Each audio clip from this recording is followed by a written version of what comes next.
Break के बाद आपका खैर मकदम है। जम्मू कश्मीर में हर घर तिरंगा मुहिम के सिलसिले में लोगों में काफी जोश खरोश देखने को मिल रहा है। जम्मू में मुख्तलिफ समाजी, कारोबारी, सियासी और ट्रेड तंजीमें भी इस मुहिम को कामयाब बनाने के लिए आगे आ रही हैं। कई तंजीमें लोगों को मुफ्त तिरंगा फराहम कर रही है। पेश है समीर भट्ट की रिपोर्ट।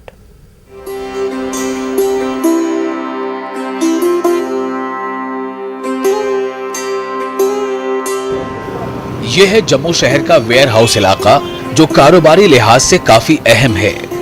इन दिनों यहाँ कारोबारी सरगर्मियों के साथ साथ लोगों में कौमी परचम मुफ्त बांटे जा रहे हैं। ट्रेड अंजुमने हर जगह तिरंगा मुहिम को कामयाब बनाने में पेश हैं। वेयर हाउस के कारोबारियों का कहना है कि आजादी के 75 साल पूरे होना बड़ी खुशी की बात है।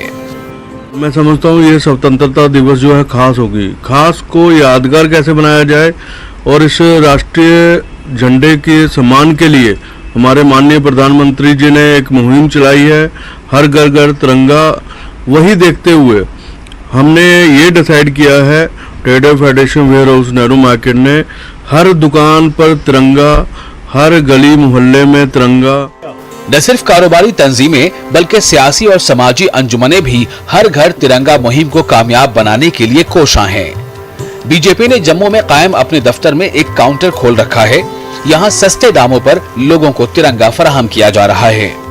पार्टी लीडरों का कहना है कि इन्हें फख्र है कि वो आजाद भारत के शहरी हैं। बहुत सारे ऐसे क्रांतिकीय लोगों ने हमें आज़ादी दिलाने में अपना आहुति, अपना घर तक निछावर कर दिया। हमारे जो नौजवान सैनिकों ने अपनी शहादत दी, हम उन्हीं को ये अपना एक ट्रिब्यूट की तरह जो है 75 वर्ष आज़ादी के, इसको हम मनाना चाह रहे हैं। जम्मू के बाजारों में भी हर सू तिरंगे नजर आ रहे हैं।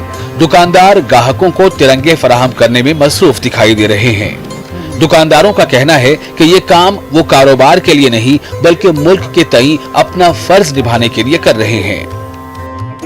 उत्साह तो बहुत है। इस बार मोदी जी का बयान आया था कि हर घर झंडा चाहिए। 75 साल हो गए इंडिपेंडेंस को, तो उत्साह लोगों में भी बहुत है, हमारे में भी बहुत है। इस बार तो इतना झंडा बिक चुका है, कोई कहने की बात नहीं है। मोदी जी ने, हमारे प्राइम मिनिस्टर साहब, उन्होंने बोला हुआ है घर घर तिरंगा, हर घर तिरंगा। उसके साथ लोगों में काफ़ी जोश आया है कि वो अपने घर में तिरंगा लहरा रहे हैं। हर एक आदमी जो है, क्या वो बच्चे हैं, क्या वो हिंदू है, क्या मुसलमान है, क्या सिख है, क्या ईसाई है, तो सभी एकजुट होकर सभी अपने घरों में जो है वो तिरंगा फहरा रहे हैं। वज़ीर आज़म ने मुल्क के अवाम से अपील की है कि वो हर घर तिरंगा मुहिम का हिस्सा बने और इस माह की 13 से 15 तारीख तक अपने घरों पर तिरंगा लहराएं। न्यूज़ 18 उर्दू के लिए समीर भट्ट की रिपोर्ट। जम्मू में बीजेपी की तरफ से एक तकरीब का इनेकाद किया गया। पार्टी हेडक्वार्टर पर मुनक्किदा तकरीब पर जम्मू कश्मीर से ताल्लुक रखने वाले सिख बरादरी के सैकड़ों लोगों ने बीजेपी में शमूलियत इख्तियार की। इन लोगों का पार्टी के सीनियर लीडर कुवेंद्र गुप्ता ने इस्तकबाल किया। सिख बरादरी के लोगों ने कहा कि बीजेपी एक वाहिद जमात है जो तमाम तबकों की यकसा तरक्की की राह पर चल रही है।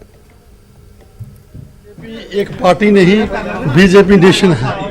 तो आप ये समझें कि हमने नेशन को ज्वाइन किया है, तो नेशन को ज्वाइन करने का मतलब होता है कि आपने नेशन की सेवा करनी है, लोगों के काम कर रहे हैं। नेशन सेवा मतलब लोगों के काम कर रहे हैं। मुझे लगता है कि आने वाले समाज में, आने वाले समय में इस समाज की तरफ से पूरा जो भारतीय जनता पार्टी को पहले भी समर्थन मिलता रहा है और ज़्यादा हम इनके साथ मिलजुल करके जम्मू कश्मीर में जो अगला हमारा भारतीय जनता पार्टी का टारगेट है उसमें सफल हो पाएंगे।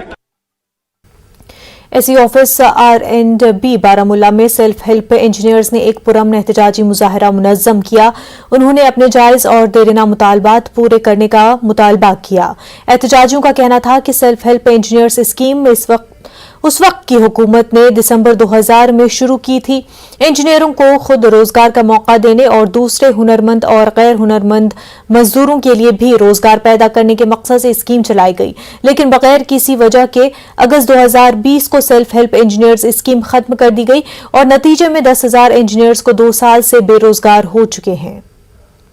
वहीं सेल्फ हेल्प ग्रुप के इंजीनियर्स ने यौम सियाह मनाकर मुजाहरा किया और सेल्फ हेल्प ग्रुप स्कीम की बहाली का मुतालबा किया।